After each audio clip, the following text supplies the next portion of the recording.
Pak Oto sama Elsa Sarif. Silakan. Terima kasih Majelis Hakim yang mulia, saudara ahli. Saya ingin menanyakan beberapa hal. Tadi ahli menyatakan bahwa pasal 28 tersebut mempunyai potensi untuk bertentangan dengan Undang-Undang Dasar dengan mengaitkan tujuan dibuatnya Undang-Undang Advokat ini. Tetapi ahli hanya mengutip satu saja daripada tujuan dibuat Undang-Undang Advokat itu, yaitu hanya di butir C. Sedangkan di butir A dan B, saudara ahli tidak mengutipnya. Oleh karena itu supaya jelas, saya mengutip apa yang disebutkan dalam pasal di butir A. Di bagian menimbang disebutkan bahwa negara Republik Indonesia sebagai negara hukum berdasarkan Pancasila dan Undang-Undang Dasar 45 bertujuan mewujudkan tata kehidupan bangsa. Saya ulangi sini, tata kehidupan bangsa yang sejahtera, aman, dan tertib dan berkeadilan. Yang B disebutkan bahwa kekuasaan kehakiman yang bebas dan dari segala campur tangan dan pengaruh dari luar memerlukan profesi yang advokat yang bebas, mandiri, dan bertanggung jawab. Sekali lagi sini bertanggung jawab untuk terselenggaranya suatu peradilan yang jujur, adil, dan memiliki kepastian hukum bagi semua pencari keadilan dalam menegakkan hukum, kebenaran, keadilan, dan hak-hak manusia. Di C tadi yang ahli sudah bacakan adalah disebutkan begini, bahwa advokat sebagai profesi yang bebas dan mandiri bertanggung jawab dalam menegakkan hukum perlu dijamin dan dilindungi oleh undang-undang demi terselenggaranya upaya penegakan hukum. Kalau di bagian di butir C di sini adalah perlindungan terhadap advokat, maka jelas di bagian A dan B itu adalah perlindungan terhadap pencari keadilan. Sehingga linear dengan apa yang dikatakan oleh saudara ahli Abdul Hakim Nusantara, tujuan undang-undang ini adalah perlindungan kepada pencari keadilan, dan perlindungan terhadap pencari keadilan itu adalah merupakan tanggung jawab negara untuk melindunginya. Oleh karena itu diperlukan suatu organisasi profesi yang kuat. Sebab kalau tidak ada suatu organisasi yang kuat, tidak ada standarisasi profesi yang kuat, maka berpotensi pula lah para advokat itu menjadi mempermainkan para kliennya, mempermainkan para pencari keadilan, sehingga tidak terlaksanalah tujuan daripada kemakmuran dan keadilan tersebut. Nah, oleh karena itu, kalau pasal 28 ini dikaitkan dengan pasal bagian butir C ini, yaitu perlindungan terhadap pencari keadilan, tercapainya peradilan yang jujur, bagaimana pola keseimbangannya? Kalau tadi kan ahli mengatakan hanya perlindungan terhadap advokat, sementara di sini ada perlindungan terhadap para pencari keadilan dan juga perlindungan kepada keadilan daripada masyarakat tersebut. Terima kasih. Elsa Sarif, ditampung terus terakhir ya ini, silakan. Terima kasih Majelis Hakim yang mulia.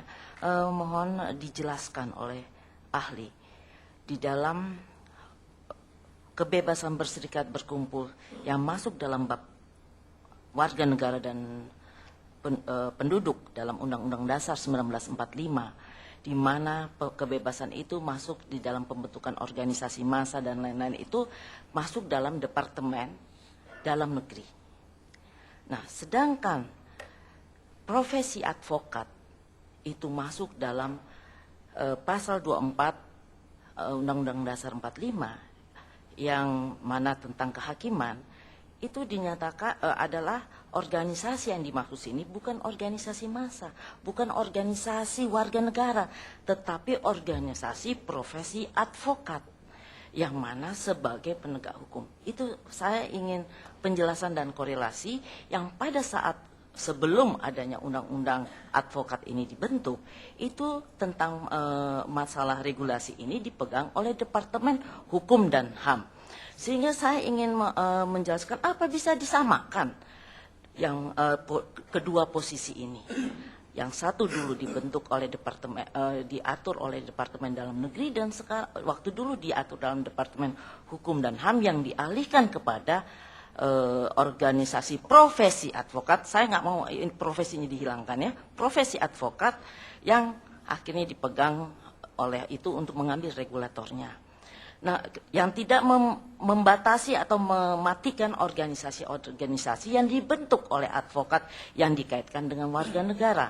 Terus kemudian saya ingin juga menjelaskan, mohon penjelasan tentang keadilan, di mana semua warga negara tuh bebas, mempunyai hak untuk mendapatkan pencarian atau mendapatkan mata pencariannya. Itu sifatnya yang umum. Tetapi jika ingin masuk menjadi tentara ataupun menjadi hakim ataupun menjadi apapun ya, di situ dibatasi dengan suatu syarat-syarat. Apakah itu suatu yang tidak adil atau itu suatu melanggar HAM? Itu saya mohon penjelasan. Satu lagi. Masih? Masih Pak. Ya silakan. Saudara ahli, tadi dari awal telah menjelaskan tentang rumusan pembuatan undang-undang advokat. Tadi pendapat ahli ada menerangkan bahwa undang-undang advokat ini non-akademis. Tentu berpengaruh kepada aturan-aturan norma berikutnya terhadap undang-undang itu sendiri. Mohon kepada ahli menjelaskan hal yang demikian terhadap rumusan undang-undang non-akademis. Terima kasih.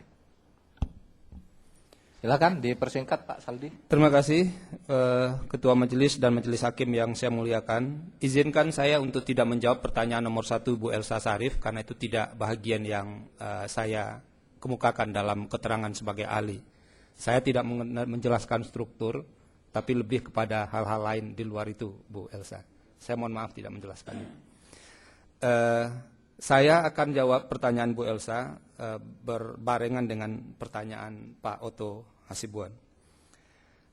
Di konsideran menimbang huruf A dan huruf B itu memang tidak eksplisit perlindungan terhadap profesi advokat atau kepada advokat itu sendiri. Tapi ini perlindungan kepada pihak atau rakyat.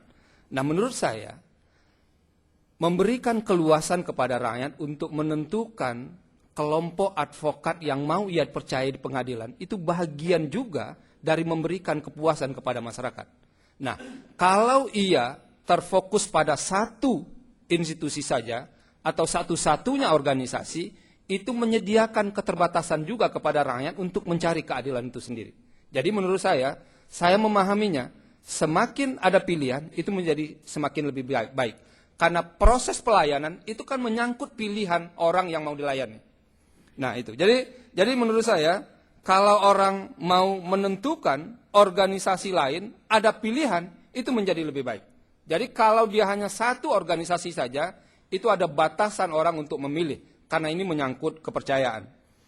Nah, Bu Elsa tadi juga terkait dengan bagaimana memberikan perlindungan kepada rakyat dalam proses penegakan hukum. Saya menganggap Ibu Elsa ini problem kalau orang mencari dokter itu sebetulnya adalah kalau ibarat mencari dokter atau mencari dukun misalnya, itu kan ada keyakinan orang kepada dokter itu.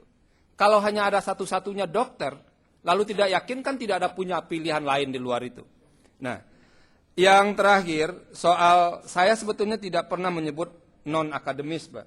Tapi kalau tadi ahli yang sebelumnya menyebut tidak ada naskah akademiknya, mungkin itu bisa diklarifikasi lagi kepada ahli yang sebelum saya. Tapi menurut saya, soal naskah akademik, itu memang baru tren yang muncul dalam beberapa tahun belakangan. Dulu memang tidak ada kewajiban undang-undang punya naskah akademik. Jadi banyak sekali undang-undang dulu yang lahir tanpa naskah akademik. Dan kewajiban itu baru muncul kemudian terutama setelah ada Undang-Undang nomor 10 tahun 2004. Terima kasih Majelis Hakim yang saya muliakan. Majelis Hakim, kalau bisa sedikit aja. Tadi supaya dijelaskan bahwa ahli ini menyatakan jangan disamakan lembaga dengan orangnya, gitu ya. Kalau advokat itu hampir 30.000 di seluruh Indonesia, gitu ya. Jadi tergantung masyarakat memilihnya. Jangan lembaga satu-satunya disebut karena tidak lembaga itu yang langsung kepada membela kepentingan klien, gitu. Ya, saya kira tidak usah dijawab. Kan saudara mau menyatakan supaya dibedakan.